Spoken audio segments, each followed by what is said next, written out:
भाई यूनिवर्सल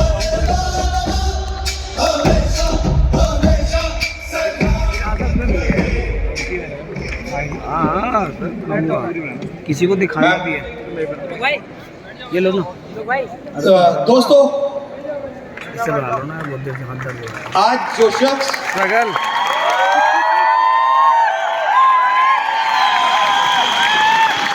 लोग मुझसे पूछते हैं वेस्टीज क्यों करनी चाहिए, मैं कहता हूं इस पृथ्वी का हर व्यक्ति आने वाले टाइम में वेस्टीज ही करेगा। कोई और कंपनी और कुछ कर ही नहीं सकता, हर कोई व्यक्ति वेस्टीज करेगा। वो पूछते हैं क्यों करें हम वेस्टीज, तो मैं आंसर देता हूं इसलिए करो वेस्टीज, इसलिए करो वेस्टीज। लोग कहते हैं डायरेक्ट सेलिंग क्या है, पैसिव इनकम क्या होती है, और आज जो शख्स मेरे साथ खड़े हैं, मैं जरूर चाहूंगा इनकी बातें आप बहुत ध्यान से सुनें, क्योंकि ये शख्स, ये फीमेल कोई ऑर्डिनरी फीमेल नहीं। इनके हस्बैंड मिस्टर रिजवान खान जो आज हमें छोड़ के जा चुके हैं। मुझे याद है मेरा एक ट्रेनिंग प्रोग्राम है लीप, उसमें मैं 90 डेज चैलेंज देता हूं लोगों को। तो रिजवान भाई उस लीप प्रोग्राम में आए और उन्होंने 90 डेज चैलेंज एक्सेप्ट किया कि मुझे वेट रिड्यूस करना है और बिल्कुल फिट होना है। वो कोशिश करते थे, वो कहते थे दीपक सर आप जैसा, आपके जैसा फिट होना है। तो बहुत रेस लगती थी मेरी और उनकी।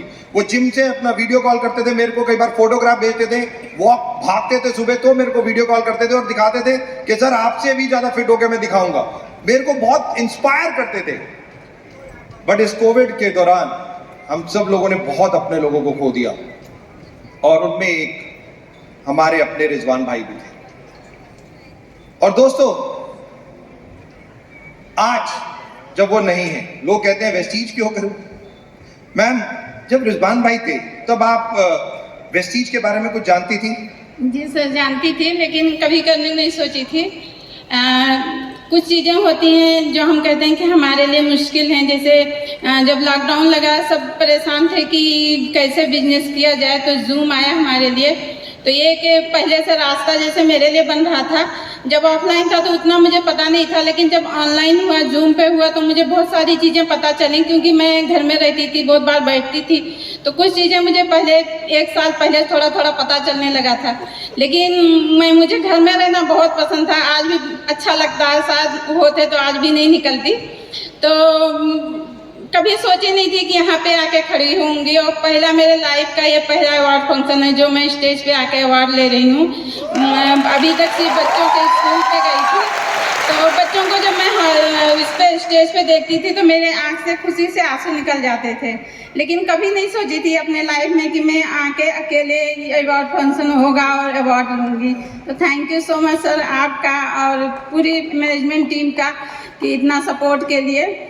और जब ये सब हुआ कोविड के टाइम पे, तो समझ में नहीं आया कि क्या करूं, लेकिन इतना समझ में आ गया था कि वेस्टीज करना है। उसका रीज़न ये था कि बच्चों को मुझे एक अच्छी लाइफ देना था। जो सर सोचे थे वो सब कुछ मुझे करना था। जब मैं स्टार्ट की तो इतना तो वो था, लेकिन इतना मुझे पता नहीं था कि कैसे करना है, क्या करना, क्योंकि जो मेरे डाउनलाइन तो मुझसे ज़्यादा जानते हैं, आज भी जान रहे हैं। तो लेकिन शुरुआत कर दी हूँ तो बहुत आगे जाना है। और अगर मैं कहीं और, शायद जब मेरी शादी हुई थी तो एक इंजीनियर से हुई थी।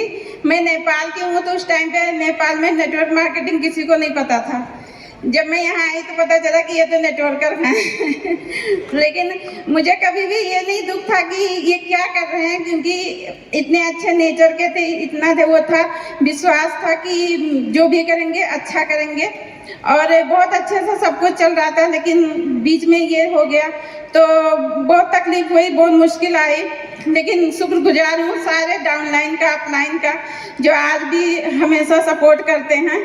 और इसका रीज़न एक चीज़ मैं ये भी जानती हूँ कि मेरा जो इनकम आता रहा आप लोगों के थ्रू, तो मेरे रिलेशन में भी किसी में कोई ये नहीं आया कि कोई मेरा सपोर्ट ना करे। नहीं तो मैं देखी हूँ, बचपन में मेरे पापा का भी डेथ हो गई थी, तो लोग साथ छोड़ देते हैं। तो आपके अगर अर्निंग नहीं रहती है, कहीं ना कहीं ये रीजन रहता है, लेकिन यहाँ पे मुझे पूरा सपोर्ट सबका मिला। और एक चीज़ और बताना चाहूँगी, जब अभी इस महीने जब बच्चों का एडमिशन हुआ, मेरे बच्चे दोनों जिस स्कूल में जाते थे उसी में जा रहे हैं। 41,220 रुपीज़ का मेरे बेटे का वो आया है। शायद वेस्टेज ना होता तो मैं अफोर्ड नहीं कर पाती, और मुझे सिर्फ सरकारी स्कूल में एडमिशन कराना पड़ता। रिजवान भाई, मुझे याद है जब हॉस्पिटल में एडमिट थे और बहुत टफ समय था, कोविड, और डॉक्टर्स ने भी मतलब बहुत टाइम था, और बिल्कुल जब तो लग रहा था कि नॉर्मल होके ठीक होके आ जाएंगे, और एक दिन ही तबीयत उनकी खराब हुई सुबह, और अनफॉर्चुनेट के बोला। नो डाउट आप वेस्टीज थोड़ा सा जानती थी, आपको ज़्यादा पता नहीं था, राइट? वेस्टीज रिजवान भाई के जाने के बाद वेस्टीज से इनकम आती रही या बंद हो गई? जी सर, आती रही इनकम वेस्टीज से। आपके रेहान भाई से मेरा सब वो पूछे थे बायोडाटा, और मेरा मई महीने में मेरे नाम का ट्रांसफ़र आया था, ना कि इनके पापा के नाम से। एक चीज़ और बताना चाहूँगी, मुझे हिम्मत नहीं पड़ रही। हमारे में 4 महीना 10 दिन जब ऐसे हो जाता है हस्बैंड का तो नहीं निकलते हैं, इस वजह से मैं नहीं निकली थी। लेकिन ख़त्म होने के बाद फ़ौरन निकले भी नहीं जाता है। तो अक्टूबर महीने का जब चेक आया तो मेरी बेटी नायला जो आपसे मिली हुई थी, तो कहने लगी मम्मी वेस्टीज से, वो ना कह के कही कि मम्मी पापा का चेक आया। मुझे बहुत तकलीफ हुई, वो चीज़ मैं सुनना नहीं चाहती थी, बच्चों के दिल में ये नहीं लाना चाहती थी कि अब हम ये लॉस कर गए हैं। तो उसी दिन मैं डिसीजन ले ली कि अब मुझे फ़ौरन निकलना है, और फिर मैं वेस्टीज शुरू कर दी। Right, thank you so very much. दोस्तों, मिस्टर रिजवान खान, जैसा आपने सुना, अगर जिस दिन डेथ, एक फैक्ट, रिजवान भाई की जिस दिन डेथ हुई, मैम बता रही हैं 41,000 रुपीज स्कूल की फीस कहाँ से देते। और आज बहुत प्राउड मूवमेंट है, उनकी डॉटर जो ऑलरेडी VSS में थी, अब आई हुई ऑलरेडी, जो इस बिजनेस को अब आगे भी लेके जा रही है, और आज उनका बेटा भी इस मंच पे है। तो मैं चाहूंगा एक बार जोरदार तालियां इस फैमिली के लिए, और एक्चुअली में वर्ल्ड को एक चीज बताने के लिए कि वेस्टीज है क्या, और एक्चुअली में आज जनरेशन जो वेस्टीज में आ रही है और पैसिव इनकम जिसकी हम बात करते हैं डायरेक्ट सेलिंग में, आज लाइव एग्जांपल आज हम सब लोगों के लिए सामने है। Thank you so very much. Thank you